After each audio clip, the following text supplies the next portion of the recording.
നമസ്കാരം മലയാളി വാർത്തയിലേക്ക് സ്വാഗതം. വീണ്ടും ഒരു ഇടവേളയ്ക്ക് ശേഷം രാഹുൽ മാങ്കൂട്ടത്തിൽ തന്റെ സ്വന്തം മണ്ഡലമായ പാലക്കാട് എത്തുന്നു എന്നുള്ള റിപ്പോർട്ടുകൾ പുറത്തു വരുന്നു. തന്നെ വോട്ട് ചെയ്ത് വിജയിപ്പിച്ച പാലക്കാട് ജനങ്ങളെ കാണാനായിട്ടാണ് രാഹുൽ മാങ്കൂട്ടത്തിൽ ഇന്ന് എത്തുന്നത്. ഇന്ന് എത്തുമ്പോൾ അവിടെ എന്തൊക്കെ നാടകീയമായിട്ടുള്ള രംഗങ്ങൾ അരങ്ങേറും എന്നുള്ളത് കൂടി നമ്മൾ കാത്തിരുന്ന് തന്നെ കാണേണ്ടിയിരിക്കുന്നു. രാഹുലിന്റെ നേതൃത്വത്തിൽ പാലക്കാട് മണ്ഡലത്തിൽ നിർമ്മിച്ച വീടുകളുടെ താക്കോൽ ദാനം നിർവഹിക്കാനായാണ് ഇന്ന് അവരുടെ MLA മണ്ഡലത്തിലെത്തുന്നത്. ഇന്ന് രാഹുൽ മാങ്കൂട്ടത്തിൽ മണ്ഡലത്തിലെത്തുമ്പോൾ ഏതൊക്കെ തരത്തിലുള്ള പ്രതിഷേധങ്ങളാണ് ഇനി അവിടെ നടക്കാൻ പോകുന്നത് എന്നുള്ളതാണ്. ഇതിനു മുൻപും ഇത്തരത്തിൽ ബലാത്സംഗ ആരോപണങ്ങൾ ഉയർന്നു വന്ന് അതിനുശേഷമൊക്കെ തന്നെ രാഹുൽ മാങ്കൂട്ടത്തിൽ ഒരു ഇടവേളയെടുത്ത് മണ്ഡലത്തിൽ തിരിച്ചെത്തിയപ്പോൾ വലിയ രീതിയിലുള്ള പ്രതിഷേധമായിരുന്നു രാഹുൽ മാങ്കൂട്ടത്തിനെതിരെ ഉയർന്നത്.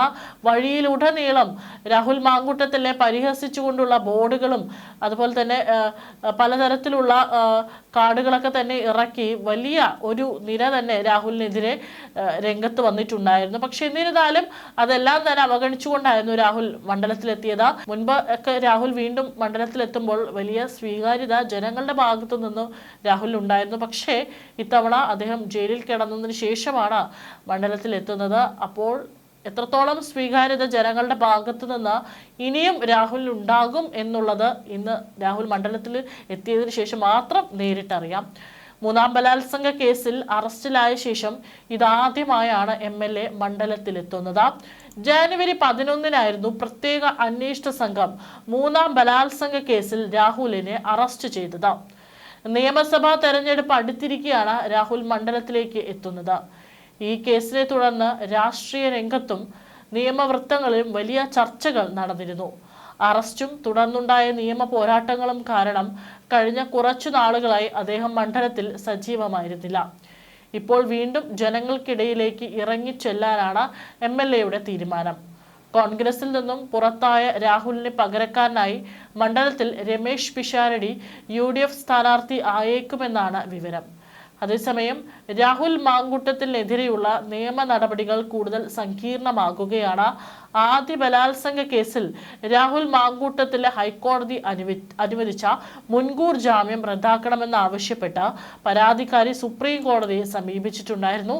പ്രായപൂർത്തിയാകാത്ത ഒരു കുട്ടി ഉൾപ്പെടെ 10ഓളം പേരെ പീഡനത്തിന് ഇരയാക്കിയെന്ന പരാതി രാഹുൽ മാങ്കൂട്ടത്തിനെതിരെ നിലവിൽ ഉണ്ടെന്ന് സുപ്രീം കോടതിയിൽ ഫയൽ ചെയ്ത ഹർജിയിലും പരാതിക്കാരി ആരോപിക്കുന്നു.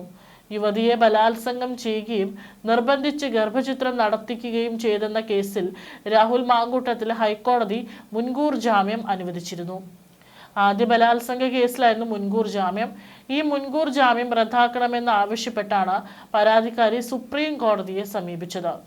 മുൻകൂർ ജാമ്യം അനുവദിച്ചത് നിയമവിരുദ്ധമാണെന്ന് ഹർജിയിൽ വാദിക്കുന്നു. രാഹുൽ മുൻകൂർ ജാമ്യത്തിൽ കഴിയുന്നത് തന്റെ ജീവന് ഭീഷണിയാണെന്നും പരാതിക്കാരി പറയുന്നു. ഹൈക്കോടതി രാഹുലിന്റെ ഹർജിയിൽ മിനി വിചാരണ നടത്തിയെന്നും പരാതിക്കാരി ആരോപിക്കുന്നുണ്ട്. കേസ് അന്വേഷണ ഘട്ടത്തിലാണെന്നും പരാതിക്കാരിക്കെതിരായ പരാമർശങ്ങൾ അനുചിതവും നിയമവിരുദ്ധവുമാണെന്നും ഇത് റദ്ദാക്കണമെന്നും ഹർജിയിൽ ആവശ്യപ്പെടുന്നുണ്ട്. കേസിലെ ആദ്യ പരാതിക്കാരിക്കായി അഭിഭാഷകൻ KR സുഭാഷ് ചന്ദ്രനാണ് ഹർജി സമർപ്പിച്ചത്. ഏതായാലും കേസൊക്കെ തന്നെ ഇപ്പോൾ കോടതികളിൽ നടക്കുന്നതിനിടയിലാണ് രാഹുൽ മാങ്കൂട്ടത്തിൽ MLA എന്ന നിലയിൽ തനിക്ക് ചെയ്യേണ്ട ഒരു ഔദ്യോഗികമായിട്ടുള്ള ചുമതല നിർവഹിക്കുന്നതിനായിട്ട് ഇന്ന് പാലക്കാട് മണ്ഡലത്തിൽ എത്തുന്നത്. നിയമപരമായുള്ള വെല്ലുവിളികൾ സുപ്രീം കോടതിയിൽ തുടരുമ്പോഴും മണ്ഡലത്തിലെ വികസന പ്രവർത്തനങ്ങളിലും ജീവകാരുണ്യ പ്രവർത്തനങ്ങളിലും ശ്രദ്ധ കേന്ദ്രീകരിക്കാനാണ് രാഹുൽ മാങ്കൂട്ടത്തിലെ നീക്കം. ഇതിന്റെ ഭാഗമായാണ് ഇന്ന് നടക്കുന്ന താക്കോൽ ദാന ചടങ്ങ്. മണ്ഡലത്തിലെ പ്രമുഖ നേതാക്കളും പ്രവർത്തകരും ചടങ്ങിൽ പങ്കെടുക്കും. വരും ദിവസങ്ങളിൽ കൂടുതൽ പൊതുപരിപാടികളിൽ രാഹുൽ സജീവമാകുമെന്നാണ് വിവരം. അപ്പോഴൊക്കെ തന്നെ എത്രത്തോളം സ്വീകാര്യത രാഹുലിനുണ്ടാകും. മാത്രമല്ല തെരഞ്ഞെടുപ്പ് അടുക്കുകയാണ്. ഇതൊക്കെ മുൻപിൽ കണ്ടിട്ടുള്ള രാഹുലിന്റെ പ്ലാൻ B വല്ലതും അവിടെ നടപ്പിലാക്കാനാണോ എന്നുള്ള ഒരു നീക്കം കൂടി നമ്മൾ സസൂക്ഷ്മം വിലയിരുത്തേണ്ടിയിരിക്കുന്നു. അതേസമയം തന്നെ പുറത്തേക്ക് മറ്റുള്ള പൊതുപരിപാടികളിൽ വന്നിട്ടില്ല എങ്കിലും രാഹുൽ മാങ്കൂട്ടത്തിൽ സോഷ്യൽ മീഡിയയിൽ വളരെ സജീവമായിരുന്നു എന്ന് തന്നെ വേണം പറയാൻ. പല സമകാലിക വിഷയങ്ങളിലും സർക്കാരിനെതിരെ അതിരൂക്ഷമായ ഭാഷയിലാണ് രാഹുൽ മാങ്കൂട്ടത്തിൽ പോസ്റ്റുകൾ പങ്കുവെക്കുന്നുണ്ടായിരുന്നതോ. പല ഇതൊക്കെ തന്നെ വെല്ലുവിളികളായിരുന്നു എന്നുള്ള കാര്യത്തിലും സംശയമില്ല. ഏറ്റവും ഒടുവിലായിട്ട് ഇന്നലെ നടൻ മമ്മൂട്ടി നേരിടുന്ന സൈബർ ആക്രമണത്തിലും പിന്തുണയുമായി രാഹുൽ മാങ്കൂട്ടത്തിൽ MLA രംഗത്ത് വന്നിരുന്നു.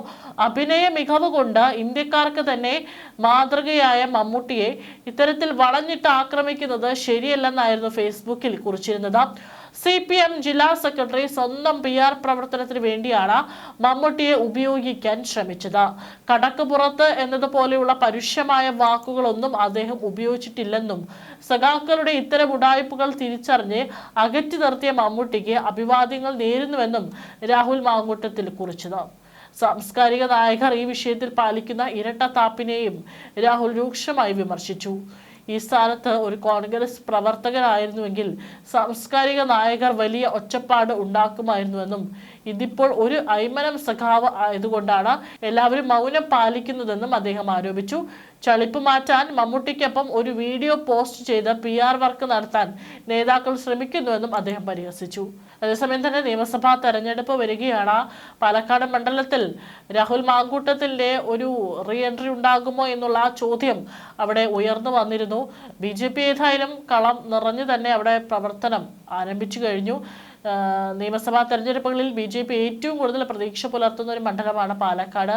കഴിഞ്ഞ 2 നിയമസഭാ തെരഞ്ഞെടുപ്പിലും മണ്ഡലത്തിൽ 2ാം സ്ഥാനം പിടിക്കാൻ പാർട്ടിക്ക് സാധിച്ചിരുന്നു. ഇക്കുറി മണ്ഡലം പിടിക്കാൻ അരയും തലയും മുറുക്കി ഇറങ്ങുകയാണ് BJP. പാർട്ടിയുടെ തീപ്പൊരി വനിതാ നേതാവായ ശോഭാ സുരേന്ദ്രനെ കളത്തിലിറക്കാനാണ് പാർട്ടിയുടെ നീക്കം. 2016-ൽ ശോഭാ സുരേന്ദ്രൻ BJP സ്ഥാനാർത്ഥിയായി ഷാഫി പറമ്പിലിനെതിരെ പാലക്കാട് മത്സരിച്ചിരുന്നു. അന്ന് മണ്ഡലത്തിൽ ആദ്യമായി BJP 2ാം സ്ഥാനത്തെത്തി. 2016-ൽ ഷാഫി പറമ്പിൽ 57,559 വോട്ടുകൾ നേടിയപ്പോൾ ശോഭാ സുരേന്ദ്രനെ 40,076 വോട്ടുകളായിരുന്നു നേടിയത്. അന്ന് LDFന്റെ NN കൃഷ്ണദാസിനെ 38,675 വോട്ടുകളായിരുന്നു ലഭിച്ചത്. BJPയുടെ സ്ഥാനാർത്ഥി പ്രഖ്യാപനം വരും മുമ്പേ പാലക്കാട് പ്രചാരണം തുടങ്ങിയിരിക്കുകയാണ് ശോഭാ സുരേന്ദ്രൻ. ഔദ്യോഗിക പ്രഖ്യാപനത്തിന് മുൻപ് തന്നെ സ്ഥാനാർത്ഥികൾ മണ്ഡലത്തിൽ സജീവമാവുകയാണ്. പാലക്കാട് മണ്ഡലത്തിൽ BJP ചുവരെഴുത്ത് ആരംഭിച്ചിട്ടുണ്ട്. നേതാക്കൾ തന്നെയാണ് ചുവരെഴുത്ത് ഉദ്ഘാടനം ചെയ്തത്. പാർട്ടി നേതാക്കളെയും ശോഭാ സുരേന്ദ്രൻ സന്ദർശിച്ചു. അതേസമയം പാലക്കാട്ടെ ശോഭാ സുരേന്ദ്രന്റെ പരിപാടിയിൽ നിന്ന് BJP ജില്ലാ അധ്യക്ഷൻ പ്രശാന്ത് ശിവൻ വിട്ടുനിന്നതും ചർച്ചയാവുകയും ചെയ്തു. പിന്നീട് BJP സംസ്ഥാന വൈസ് പ്രസിഡന്റ് C കൃഷ്ണകുമാർ പ്രശാന്തിനെ വിളിച്ചു വരുത്തി. നേതാക്കൾ ഇടപെട്ട് പ്രശാന്തിനെ വിളിച്ചു വരുത്തിയെങ്കിലും ശോഭാ സുരേന്ദ്രൻ മാധ്യമങ്ങളെ കാണുമ്പോൾ പ്രശാന്ത് മാറി നിൽക്കുകയായിരുന്നു. എന്നാൽ പാർട്ടിയിൽ പ്രശ്നങ്ങളില്ലെന്നും തെരഞ്ഞെടുപ്പിൽ ഒറ്റക്കെട്ടായി നേരിടുമെന്നും ശോഭാ സുരേന്ദ്രൻ പറഞ്ഞു. ജില്ലാ അധ്യക്ഷൻ മകനെ പോലെയാണ്. പ്രശാന്താണ് സ്ഥാനാർത്ഥിയെങ്കിൽ പ്രശാന്തിനെ 2 ഷാളിട്ട് സ്വീകരിക്കുമെന്നും ഞങ്ങൾക്കിടയിൽ ഒരു ഭിന്നതയും ഇല്ലെന്നും ശോഭ പറഞ്ഞു.